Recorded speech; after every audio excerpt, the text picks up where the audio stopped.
చాలా అక్కడికి పోయిన తర్వాత కూడా ప్రోటోకాల్‌లో హ్మ్. సార్ వాళ్ళ పిల్లలు హ్మ్. ఆద్య, కులని, హ్మ్. లింగమనేని రమేషు, త్రివిక్రమ్ గారు వీళ్ళందరి ప్రోటోకాల్‌లో వీళ్ళందరితోని నాదో 10వ నంబర్, 10వ పేరు హ్మ్. ప్రోటోకాల్‌లో తెలంగాణ నుండి. హ్మ్. నాకు ఆ అవకాశం ఇచ్చిండు. అక్కడికి పోయిన తర్వాత కూడా బ్రదర్ వచ్చారా అని చెప్పి హగ్ చేసుకున్నాడు. హ్మ్.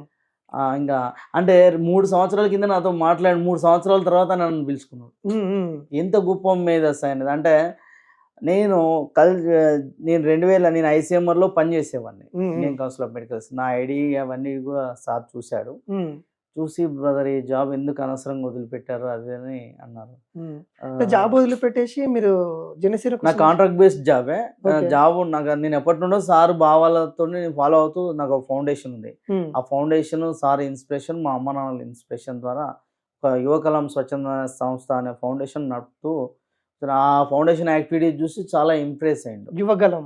యువకలం, యువకలం. హ్మ్. ఓకే. యువకలం స్వచ్ఛంద సంస్థ అనే యాక్టివిటీస్ దాని ద్వారా 2019 అది అదే కోవిడ్ టైంలో దాదాపు 26 మంది కలెక్టర్లతోనే హ్మ్. కలిసి వర్క్ చేశాను. ఓకే.